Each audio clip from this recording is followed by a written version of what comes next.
Why was it necessary to let go of Chip Kelly as the offensive coordinator at this stage of the game? Head coach Pete Carroll let us know that on Monday and a little bit more. We'll bring it to you on today's edition of the Locked On Raiders podcast for Tuesday, November 25th, 2025.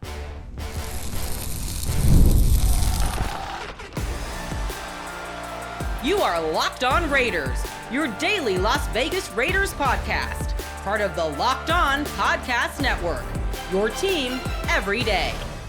And welcome in, Raider Nation, to another edition of the Locked On Raiders podcast, part of the Locked On Podcast Network, your number one sports podcast network. We're very proud of that fact, and we're also very proud of this show and the way that it continues to grow, even when the season is lost. 2-9, but you continue to show up for the show each and every day. So we definitely appreciate that. We also appreciate my man Ari, who does a great job on the YouTube page. So no matter where you get the podcast, if it's wherever you find your favorite podcast or by way of the YouTube page, we shout out Ari, who does a great job behind the scenes. You can find him on Twitter at Ari Produces, or you can hit me up as well at your boy Q254. And if you want to be a part of the show, we got the Locked On Raider podcast voicemail line for you at 707-654-4693. As we normally do, calls and texts will close out the show. We'll hear from you. A lot of feedback on the team being 2-9, a lot of feedback on Chip Kelly being out as offensive coordinator and what this team does to move forward. That'll be segment number 3 as we close things out. Segment number 2, we'll talk about head coach Pete Carroll and his job security. Is this thing salvageable? Something I talked about on my radio show on Monday. We know the OC is out. We know the special teams coordinator is out. Are there more guys that need to be out? Will Pete Carroll be the guy, the right guy, to move this team moving forward in the next year? We'll talk about that coming up in segment number 2. Here in segment number 1, news and notes of the day. And a lot of it has to do with Chip Kelly being out as the OC. We'll jump into that after I tell you about the title sponsor of the show, which is FanDuel. Right now, new customers can bet just $5, and if your bet wins, you'll get $300 in bonus bets to use across the app. Now, off top, we were scheduled to meet with Pete Carroll around 11 a.m. Pacific time on Monday, and normally he's there right on time, maybe a couple minutes after, sometimes even a couple minutes before. All of a sudden, it became around 11:20 a.m. Pacific time. It's like, wait, hold on. What's going on with Pete Carroll? Are there more moves being made behind the scenes, more than just Chip Kelly out as the offensive coordinator? And then finally, he showed up and met with us, and he provided an opening statement on not only Chip Kelly being out, but who the interim offensive coordinator was going to be. And there's a couple more sound bites that I wanted you to hear on just why it was important to move on from Chip Kelly at this stage of the game. Here's just a couple minutes of what Pete Carroll had to say on Monday at the Intermountain Health Performance Center. Okay. As was reported, we made a move last night on the coordinator spot with Chip, and we talked it through, and this was a decision that we made for the organization that we had to do. At this time, Greg Olson is working to put together this game plan, and we're getting going. He's going to be the play caller, and we haven't finalized the workings of anything past that at this point, but our guys are game planning and getting after it right now. So also is the play call for this game in particular, it's not decided how it'll look for the rest of the season? No, what I said, no, Greg's going to take over the play calling. And, he's got years of experience. He's been a coordinator for 13 years in the league, and we've been together before. He knows me inside and out, and I think it's a really fortunate opportunity that we have a guy that has that much background to step into this role. When you make a move like this, obviously it's not developing the way you want to see it. It's not playing the way you want to see it. But what would you say the fundamental differences have been for why it got to this point and why you felt the need to fire somebody at this point? Yeah, I hate that we had to do this at this time. This is just uncharted waters, basically. But we worked for a long time trying to come together and communicate and trying to get so it fits the style of play that we want to play with, and we didn't quite get it done, and I could feel it coming and I was working at it, and Chip was working at it, and he's been a phenomenal coach, and his past is extraordinary of all the things he's accomplished. But at this time, I just felt like we needed to take the next step, and we were kind of staying the same, and so it wasn't good enough for our fans and for our guys, and so that's why we made the move. How difficult was it to get a true evaluation of the offense with the struggles of the offensive line? Well, It's hard, and then we just played a great defense, and they showed their second-ranked defense in the league or whatever they are. Fantastic group up front, and they couldn't have made it harder than they did. We had plans, and we executed the plans to try to stop the big dog on one side, and the other guys got hot, and so it became a kind of steamroller, and so. We got the guys we got, so we got to make them the best we can possibly make them. We got to take advantage of their strengths and maximize our attempt to get rid of the weaknesses, so I think I said that wrong. I think really minimize the weaknesses, and so that's what we're after. And the communications for us on our staff and with Ole and myself and the other coaches will be really clear because we do have background, and so we should move ahead quickly. A little bit of a differing opinion between you and Chip on not so much so, but I gave him I gave Chip a lot of leeway because he's got an extraordinary background in history, and he had such a phenomenal season coming out of Ohio State last year that we wanted to give him his due and all that. But as we continued to grow and come together, we just couldn't get there. So. I wish him the very best, and I like him, and we got along great and all that, but we had to make a tough call. You hear the opening statement. Interim OC is going to be Greg Olsen. Talked about that on Monday's show. I thought that was going to be the case. He's a guy that's been with Pete Carroll before. He's been around the Raiders organization multiple times. This is actually the third time that he's been the offensive coordinator for the Raiders, the first time as the offensive coordinator and the play caller on the interim basis, but he's been there, done that before. He was with the Raiders with the Dennis Allen staff, right? And he took over for him at one stage of the game, or actually was the offensive coordinator and play caller with Dennis Allen. Then he was the offensive coordinator with John Gruden, but John Gruden was the play caller. Now he's the offensive coordinator by way of interim and also now the interim play caller. So there you go, Greg Olsen back in the mix. And as it was described to me, expect to see something similar to what they run in L.A. with the Rams under Sean McVay, saying that he learned a lot from Sean McVay, and I know that that's something that Pete Carroll is kind of looking for. Only problem is that the Raiders don't have the same personnel as the Rams, so you might want to look just like another team across the league that you identify as, yeah, that's what we want to be, but until you have that personnel, you're not going to be able to do that, and obviously up front has a lot to do with it. You heard Pete Carroll also talk about Chip Kelly and the fact that, he had a lot of respect for him because he's had a lot of success around the league, and he gave him a lot of leeway. He gave multiple opportunities to get things right, and it just wasn't trending in the right direction. And, he emphasized multiple times that he gave Chip plenty of room to be able to put that offense the way it was supposed to go. And this, again, not something that we're surprised by.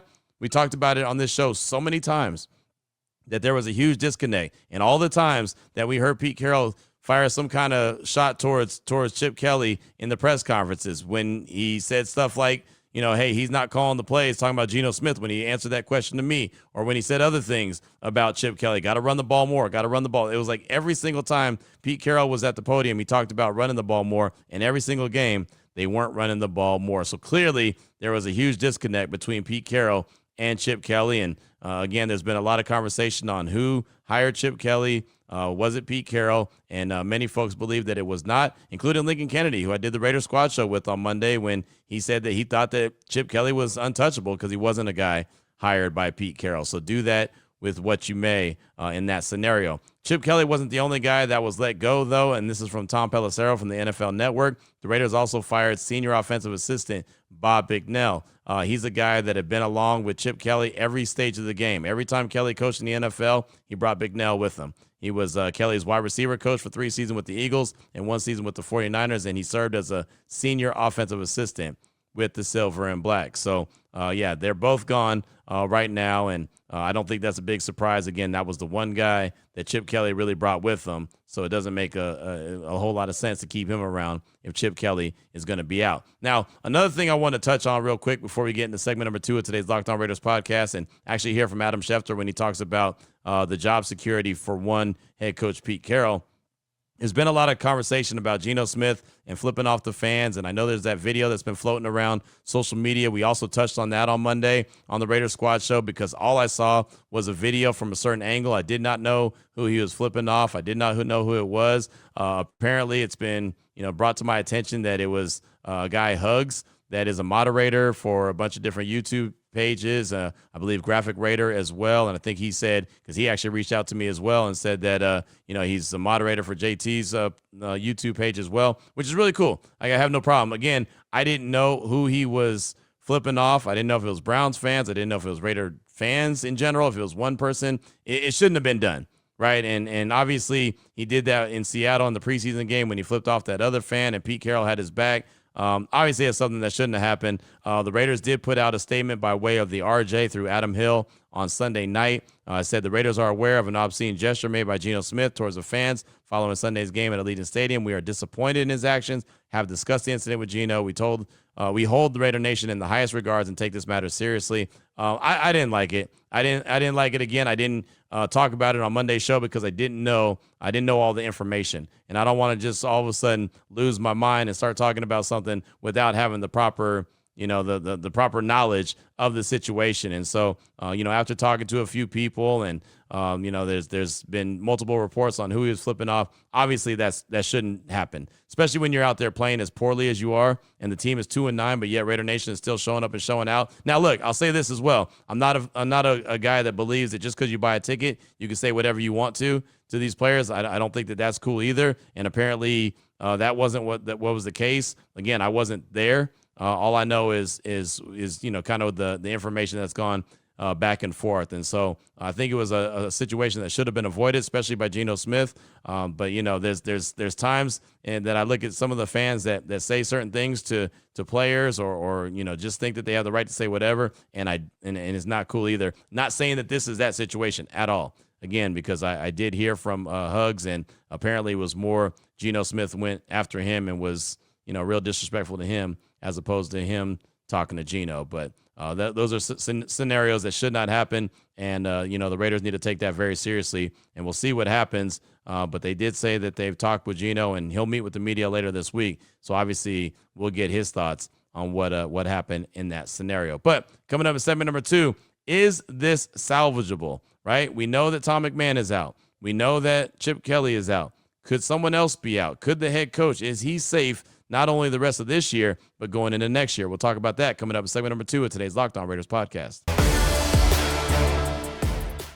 Before we get to that, though, I do want to tell you about the title sponsor of the show, and that is FanDuel. The NBA, we know it's back. No better place to get in on the action than FanDuel, the official sports betting partner of the NBA. And I know that a lot of fans don't really get invested into the NBA until Christmas. Some fans don't even get invested in the NBA until like the playoffs or the push right before the playoffs. Well, you can change that up by being a part of FanDuel and enjoying the games through FanDuel. So if you miss the start of the game, you want to ride a hot hand, FanDuel has live bets on everything from who's going to score next to fourth quarter comebacks. You can combine your live bets into a same-game parlay for a shot at a bigger payout, which does what? It keeps every game exciting, especially when your team's making that late push. So you can enjoy NBA action earlier in the season. Right now, FanDuel is giving new customers $300 in bonus bets when your first $5 bet wins. Head to FanDuel.com, sign up and play your game with FanDuel, the official sports betting partner of the NBA. All right, Raider Nation, here we go. Segment number 2 of today's Locked On Raiders podcast. Something I discussed on my radio show on Monday was, is this salvageable? Is this coaching staff, for the most part, that's in place right now, are they able to get this thing turned around? I actually had a couple answers that I really don't know until we see the next couple of weeks with Greg Olsen as the interim OC. Okay, that's fair. We know that they need to make some wholesale changes at the personnel. We know that. But I've been a very big advocate about not changing the coaching staff, not doing a full reset all these years, right? You have to have continuity. But you also have to come to the understanding, if something's just not going to work, you have to move on. And the way that this coaching staff came together, the way that John Spytek and Pete Carroll came together, Chip Kelly brought in, not being right there when all the hirings are being made, it looked like, okay, this is going to come together really good. You got some sharp minds there at the GM spot, the head coach spot, and the offensive coordinator. Man, this is going to be really good and really fun to enjoy. Well, clearly, dun, dun, dun, here we are, right? It's not very fun to enjoy and watch, and we've seen what's happened as they're 2-9 so far through 11 games in 12 weeks. So Tom McMahon, special team coordinator, he's been let go. Special teams hasn't been special. Chip Kelly, offensive coordinator, he's been let go. The offense has been offensive, right? It has not been good. It's been worse than it was last year. under Luke Getsy. So Pete Carroll made the move. He hasn't fired a coordinator in season in 14 years in Seattle, never did it, has done it twice in 17 days, right? So it's very un-Pete Carroll-like, right? He talked about that in his press conference on Monday. He said that 2 is enough. He doesn't look to get rid of any more. But how safe is he? How safe is Pete Carroll? Is he going to be the right guy to continue to lead this team? And as a couple people called in and said on my radio show on Monday, well, maybe in the next couple of weeks we'll be able to see if the Raiders can actually form an identity. Because right now, through 11 games in 12 weeks, we don't know what their identity is. We don't know what they're actually trying to accomplish because we haven't seen it. Well, Adam Schefter, he was on the Pat McAfee show on Monday and was asked about the job security of Pete Carroll. Here's what he had to say. Look, well, Pete Carroll's never fired an assistant coach in season in his entire time in Seattle. And now they fired 2 different coordinators here in about 2+ weeks. They fired their special teams coach, and now they fired Chip Kelly last night. Look, I think it's clear, like, nobody seems to be safe right now out there on the coaching staff. I think everything's up in the air. I think the season has not gone the way that a lot of people would have hoped. It's been disappointing in a lot of different ways. You lose to the Browns at home like that, give up 10 sacks, everything's going to be called into question. So not a concrete answer right there from Adam Schefter as he's talking about, everybody is under the microscope. Everybody has to prove their self, including head coach Pete Carroll. And it feels like that these 2 moves to get rid of Tom McMahon and also get rid of Chip Kelly were made with the hope that he can continue to hold on to his job, right, and save his job. I mean, again, he's got a 3-year contract with the 4th-year team option. I believe Pete Carroll, as the head coach, wants to see this thing through. I believe he wants to continue to be that guy. Some could question and wonder if Chip Kelly wanted to continue to see this thing through, right? With some of the ways that he was going out there and operating and running the offense, it almost seemed like he didn't want to be out there. Like he just, hey, whatever you guys want me to do, I'm going to do opposite of that. Now, again, that's just speculation. There's nothing concrete behind that, but I think that it's fair to question if he wanted to be around or not. Pete Carroll, on the other hand, I believe does. The question I have is, can he? Can he be the right guy to run this thing moving forward? And the only reason I ask that is not because of his resume as a head coach, but I still question what's going on with the offensive line and who was the one who made the ultimate call that the offensive line is where it needs to be. And the players that they had on the offensive line before they got into free agency, before they got into the draft, was the guys that they wanted to move forward with. Because the offensive line has been the Achilles heel of the Raiders. And they have plenty of issues, don't get me wrong, but the Achilles heel this season has been that offensive line. And they were very adamant that they liked what they saw on the offensive line at the end of the season. So I know that, the offensive line is going to be, coached up and ran to the likings of the offensive coordinator, what they want and how they want to execute. So I know Chip Kelly had influence there, but you also have Brendan Carroll there as the offensive line coach, right? So is it a scenario where they sit down at the end of the season and say, hey, Pete, we want to bring you back, but you're going to have to make a change at the offensive line coach. We're going to have to slide Joe Philbin in there. And Brendan Carroll, maybe he's an assistant, but he's not the guy. He can't be the guy. This hasn't been coached up. Or, we got to make wholesale changes at the, on the personnel, and we don't want, your son to coach him up. Is he going to be willing to take that? Is that a pill that he's willing to swallow? Like that's a big question. And if you remember to the text that we got and had on the show on Monday from DJ Raider in Arizona, he said, Q, exactly what we discussed pregame today. Chip is out, which most likely means Pete's back for at least one more season. I'm good with. Better late than never. Locked on for life. Just win, baby. That was DJ Raider from Arizona. And again, if Pete's back in 2026, which again, I'm not a guy that pounds the table and says fire, fire, fire. I know that that's a recipe for disaster. Is the personnel going to look different? Are they going to be able to make the tough decisions if need be?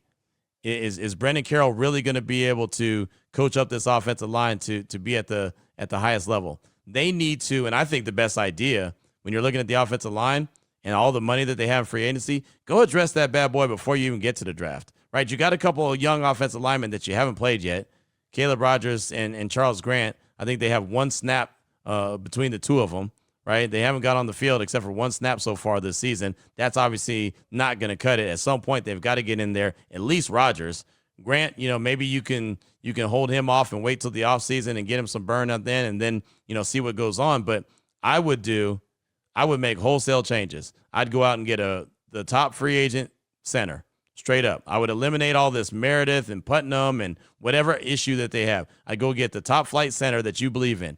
I'd put, JPJ at one of the guard positions and make him the biggest and baddest guard out there, right? And then I would, bring back Colton Miller. I would make sure that, that offensive line is solid. DJ Glaze, he might have to kick inside the guard. Tackle might not be where he needs to be, right? And then that's why you have to see what you have in Caleb Rogers and Charles Grant, right? So you know what you need, and then you can still go out there and address it. I would spend as much money as possible on that offensive line. I would try to build a bully like Reggie McKenzie did back in the day.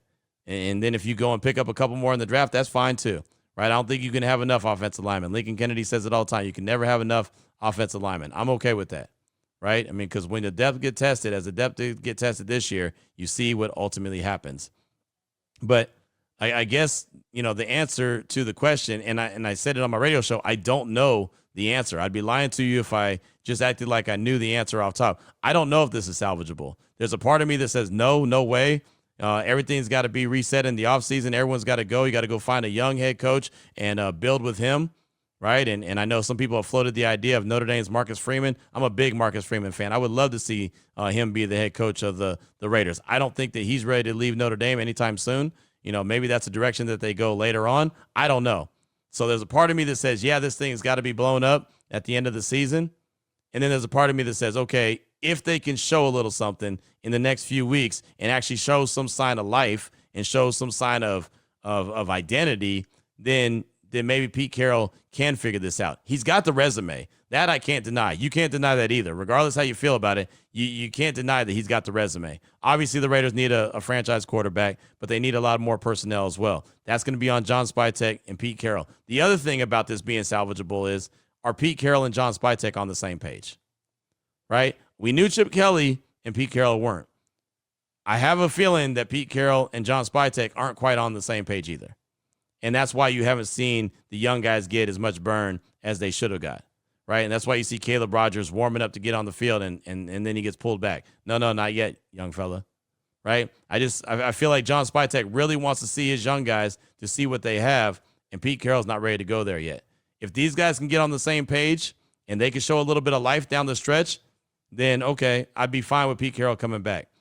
But these guys have to be in lockstep with each other. We've talked about it till we're blue in the face. They have to be in lockstep, and there has to be some sign of life shown the rest of the way. And the schedule's not going to get any easier. The Chargers, Denver, you got the Eagles coming up. You got the Texans coming up. You got the Giants coming up. You got the Chiefs coming up. Like, that is nothing to shake a stick at. That is going to be a tough out for the Raiders every single week. No easy games at all. That Browns game was the last game that you looked at and thought was winnable, and you knew that they were coming in with a super strong defense. Well, guess what? The Houston Texans coming up in a few weeks, they got the number one defense in the league. Good luck, Raiders. The Eagles, they're pretty good defensively as well. Good luck, Raiders. Denver, you saw what happened on Thursday Night Football. Good luck, Raiders, right? I mean, the Giants, even though they just fired their defensive coordinator, their defense, they've got the dudes to go get it, and they're a very competitive team. Good luck. Chiefs, we already know, right? I mean, it's not going to be easy the rest of the way, but the Raiders have to show a little something. What's on your mind? Your calls and texts will close out the show. 707-654-4693. We hear from you next. I'm Cody Rourke from Locked On Broncos, and this episode is brought to you by Peloton. Peloton is shaping the future of fitness with the brand new Peloton Cross-Training Tread Plus, powered by Peloton IQ. This is Peloton's most advanced equipment yet, giving you real-time guidance and endless ways to move, whether you're running, lifting, or you're cross-training with your favorite instructors like Alex Toussaint. It's training reimagined to make your workout more personal. Peloton is built for breakthroughs with features that help you plan, stay motivated, and hit peak performance. You can let yourself run, lift, flex, and go while Peloton handles all the rest. Plus, Peloton IQ provides real-time strength coaching, tracking your progress and suggesting weights that challenge you so you can get stronger. Plus, the new movement tracking camera, it counts your reps and corrects your form in real time, making sure every rep is safer and smarter. So let yourself run, lift, flex, push, and go. Explore the new Peloton Cross-Training Tread Plus at onepeloton.com. Here we go, Raider Nation. Segment number 3 of today's Locked On Raiders podcast. Again, we'd like to thank you so much for making the show your first listen of the day. Again, whether you're catching us wherever you find your favorite podcast or by way of the YouTube page, we definitely appreciate that. 707-654-4693. Want to hear from you as we close things out. Calls and texts. We'll start things off today with a text from Raider Havoc from the 602. It says, Q, Raider Havoc from the 602. The offensive line coach should have been fired before Chip. No double teams on Myles Garrett, not playing any of our draft picks. That and the fact that they fumbled JPJ at center and then lied to us about it. The fact that he's Pete's son makes it clear he's not going anywhere. And unfortunately, he stays the O-line coach. We're screwed next year. The nation is fed up. That's Raider Havoc from the 602. And that's part of the problem. That's part of the problem is the offensive line coach is Brennan Carroll, which is Pete Carroll's son. And it puts Pete, it puts Brennan, it puts everyone in a really tough position because I don't know any of us who'd want to fire our kid. Like any of us. Right. And that's why they always say don't mix business with family, because sometimes you're going to have to make those tough decisions. And I was talking about things being salvageable. They might say, hey, Pete, we'll keep you along, but you got to move on from your son. He can't be the offensive line coach anymore. Is he going to be able to do that? Is he going to be able to make that tough call and call him in the office and say, hey, Brennan, we got to let you go? It's going to be tough. Right. And so that's part of the problem. There's no doubt about that. Again, why I don't know if this is salvageable. Because there could be a lot more trying to repair this as opposed to just trying to start over from scratch. I don't like starting over from scratch. I don't like the reset button. I don't like blowing it up. I really don't. Don't like changing coaches all the time. I say it all the time. I've only been in Vegas since 2021, and I've seen John Gruden. I've seen Rich Bisaccia as an interim. I've seen Josh McDaniels. I've seen AP as an interim. I've seen AP as the head coach. I'm seeing Pete Carroll as the head coach. Like, I've seen way too much turnover in the short time that I've been here in Vegas. And the Raiders are never going to get anywhere if they keep turning it over. But you also can't just keep trying to squeeze some juice out of some fruit that ain't got no juice. Right? Trying to squeeze blood out of a turnip. Whatever saying you want to use, right? I mean, it's just you can only do so much. So if it's not going to work, they're going to have to make some tough decisions coming up in this offseason. But thanks so much for the text. Definitely appreciate you. Up next, got a call from Rahul in Seattle. He's calling to talk about the blame that is being passed around and brings up a name that he feels like is not being mentioned enough. Here's Rahul in Seattle. Hey, Q, it's Rahul from Seattle. Obviously calling you about the game and the season and just our lives as Raider fans. And, everyone is trying to assign blame for the season, and there's plenty to go around. Obviously Pete Carroll, Chip Kelly, Gino Smith, the offensive line, etc. But the name that I'm not seeing mentioned nearly often enough is that of John Spytek. And I bring him up because I'm a football fan. I'm not on the field. I'm not scouting these players. I can only see, and plenty of other Raider fans, that the offensive line was terrible in preseason. In the first preseason game, in the second preseason game, in every preseason game we saw, it was obvious that the offensive line was bad. So, my question is, why did John Spytek not think the offensive line was bad enough when every fan knew that it was? To me, that suggests one of two things. Either John Spytek simply cannot evaluate what he's seeing on the field, or he noticed that they were bad and ran with it anyways. In either case, I don't think he deserves to be the GM, because either he can't evaluate players, or he doesn't understand that deficiencies cause problems. And the other thing is, he drafted 2 offensive linemen in the 3rd round, and yet neither of them have gotten on the field. So that also suggests that he can't draft. So again, someone explain to me where John Spytek is somehow blameless. We don't see him at any pressers. He is hiding from the media, and he needs to explain why he thought this team was good enough to play this year when it wasn't. One love. Rahul, thanks for the call. Appreciate you. Weren't you in Arizona not too long ago? Are you messing with me?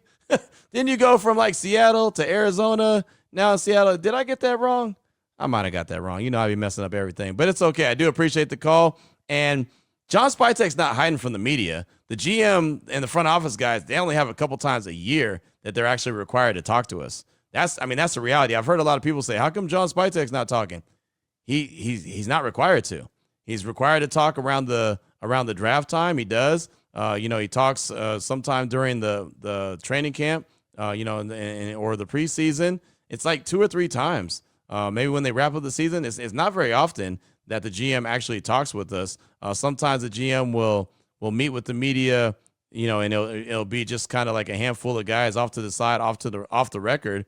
But that's usually during training camp when we're there for the whole practice, as opposed to just there for the stretching session, the 15 minutes during the regular season. So that's normally, like I said, training camp type stuff. That's not necessarily during the season. So he's definitely not hiding from any of us. He's just not doing what he's not required to do. He's not required to talk, so he's not going to do that. The quarterback, offensive coordinator, DC, the head coach, obviously, they're required to meet with us. Head coach is required to meet with us multiple times a week. And the DC and the offensive coordinator just once. And, the quarterback and a blue chip player as well.